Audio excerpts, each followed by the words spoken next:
Hello everyone, today we're going to be solving AQA GCSE Chemistry Foundation Tier Paper 2F, June 2019. This one is the part 1 of the question paper where we're going to be solving from question number 1 to question number 5. Please subscribe for the part 2. This question is about making drinking water. There are two main steps in producing drinking water from fresh water. Draw one line from each step to the reason for the step. For example, filtration. Generally, filtration is done to remove solids. So we'll say remove solids. Sterilization. Sterilization is done mainly to kill bacteria. Which two substances are used to sterilize fresh water? To sterilize fresh water, we can use either chlorine or we can use ozone. So chlorine and ozone. Both are very good at killing bacteria. A large amount of aluminium sulfate was accidentally added to the drinking water supply at a water treatment work. Scientists tested a sample of the drinking water to show that it contained dissolved solid. Which two methods show the presence of dissolved solid in the sample of drinking water? Add damp litmus paper to the sample, evaporate all the water from the sample, measure the sample's boiling point, test the sample with a glowing splint. First of all, we can boil it. So measure the sample's boiling point would be one of the answer, because if there is a dissolved solid that is acting as an impurity, and impurity will increase the boiling point. Now, the other way we can do it is we can evaporate all the water from the sample, which will leave the dissolved solid behind. And in that way, we'll be able to tell that whether it contained any dissolved solid or not. Scientists tested two water samples from the drinking water supply. The scientists tested one sample for aluminium ions and the other sample for sulfate ions. Draw one line for each ion to the compound needed to identify the ion. Okay, so in this case, aluminium ions will be tested with sodium hydroxide. When we test aluminium ions with sodium hydroxide, we are going to get precipitate, white precipitate. Sulfate ions can be tested with barium chloride. Barium chloride, when we are going to test it with sulfate, we are going to get white precipitate. How could pure water be produced from drinking water that contained dissolved solid? So in order to remove the dissolved solid, one of the better process would be distillation. But it's a very expensive process, and the seawater is converted into drinkable water using distillation. Some central heating boilers use methane as a fuel. Carbon monoxide detectors are placed near central heating boilers. Which three properties of carbon monoxide make it necessary to use carbon monoxide detectors? Carbon monoxide, first of all, it is colorless, all right? It is odorless, and it is highly toxic. So all three properties is going to make it very much necessary that you have a carbon monoxide detector.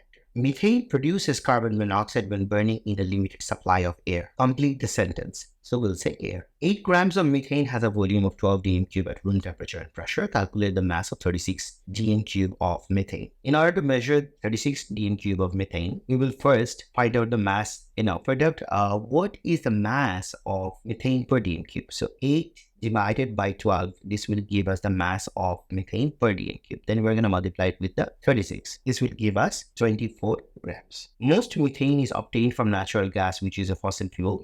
Methane can also be produced renewably. Which two are renewable sources of methane? Animal waste can produce methane. For example, cow dung can produce methane. And food in the landfill, it also can decompose to produce methane. So both of these will be correct. Hydrogen is a raw material in the Haber process. Hydrogen is produced from methane. The word equation for the reaction is methane plus steam produces carbon monoxide plus hydrogen. How can you tell that the reaction is reversible? We can tell the reaction is reversible by the symbol that is shown within the equation. Forward reaction is endothermic. Name the type of energy change in reverse reaction. If the forward reaction is endothermic, the reverse reaction will be exothermic. A nickel catalyst is used in this reaction. Why is a catalyst used in this reaction? A catalyst is used in the reaction actually to reduce the amount of activation energy. When the activation energy is reduced, then less amount of energy is needed, and it also reduces cost. The Haber process also uses nitrogen to produce ammonia. Figure 1 shows how the world production of ammonia changed between 1950s and 2010. Describe how the world production of ammonia changed between 1950s and 2010. So in 1950s, and in 2010, we can see it's gradually increasing. The general trend is positive. World production of ammonia increased. However, it's not steady. Most of the ammonia produced is used to make fertilizers. Why did the world production of ammonia change between the 1950s and 2010? Between 1950s and 2010, the demand for food has changed. Now there is a higher demand for food, and also the demand for world population has changed. The world population is now way more higher than that we had in 1950s. Since there is more human being, so there will be more food needed, and that requires more fertilizer.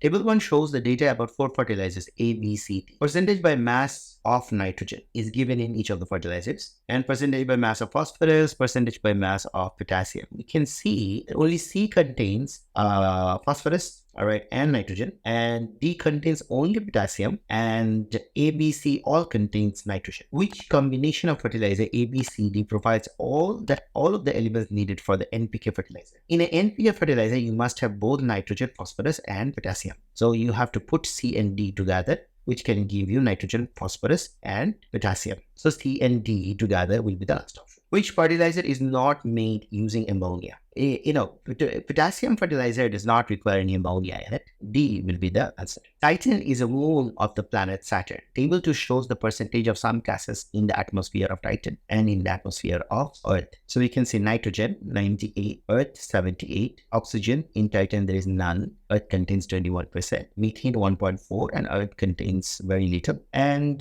consecutive other gases. Which two gases are present in smaller percentage on the Earth than on the Titan? Smaller percentage, we have nitrogen. We have, because Titan contains 98% nitrogen and we have 78%. The other one that we have lesser in quantity is methane. Methane we have lesser in quantity and Titan has more. Complete the bar chart in figure 2 to show the percentage of nitrogen gas and oxygen gas in Earth's atmosphere. In Earth's atmosphere, nitrogen is 78%. So we're going to draw a bar up until 78%. 78 is here. Oxygen is present in 21%. So we did the 21% here with oxygen gas. Why are algae less likely to photosynthesize on Titan than Earth? Titan's atmosphere contains a very little amount of carbon dioxide actually. It's almost none. So carbon dioxide is needed for photosynthesis, and that's why algae will not do photosynthesis there. So Titan's atmosphere contains too little argon. Titan's atmosphere contains too little carbon dioxide. This is the correct answer. Titan is warmer than other moons of Saturn because of the greenhouse effect. How do greenhouse gases trap energy from the sun? So basically, greenhouse gases are very good at trapping longer wavelength. So long wavelength radiation is reflected back from the surface of the Titan, which is then trapped back to the surface of the Titan, which is then trapped. As well as methane, the atmosphere of Titan contains small amount of propene gas. Methane is an alkane and propene is an alkane. Bromine water is an orange solution used to identify alkene. Draw one line for each gas to its effect on bromine water. So methane, all right, when we add methane, all right, there is no effect. So we'll see no effect between methane and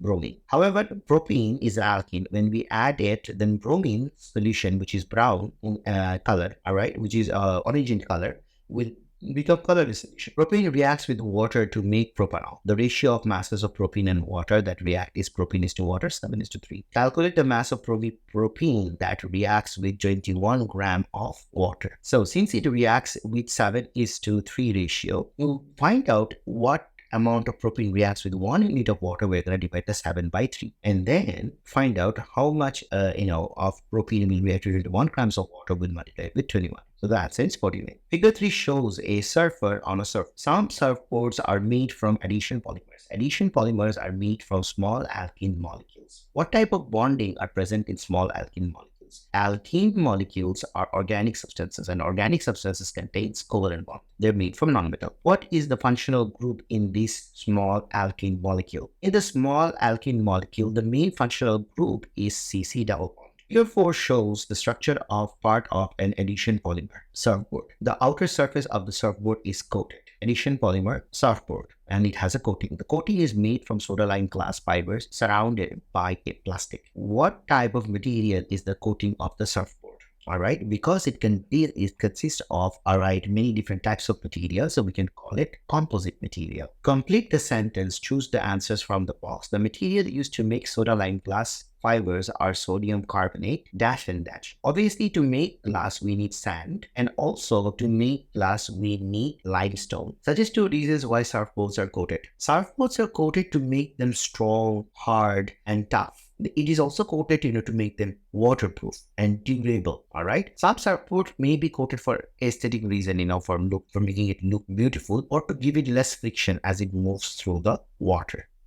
Some surfboards are made from wood. Table 3 contains information about the materials in an adhesion polymer surfboard and a wooden surfboard. Okay, so adhesion polymer surfboard relative strength is 14, wooden surfboard is 38, cost per meter cube is 140, and cost per wooden surfboard is 390 per meter cube, and density is 50, whereas density of wooden is 150, difficult to recycle for addition polymer, and can be used as a fuel once the life of the surfboard is finished. So just two advantages and two disadvantages of using addition polymer rather than wood to make surfboard. When using addition polymer, we have a lower cost. And because addition polymer has a lower density, alright, so the material will be lighter. However, the disadvantage is addition polymers are weaker than wooden surfboard and harder to dispose of, because a wooden surfboard we can just simply use it as a fuel and burn it, whereas it will be difficult for us to recycle the addition polymers in a composite material such as a surfboard.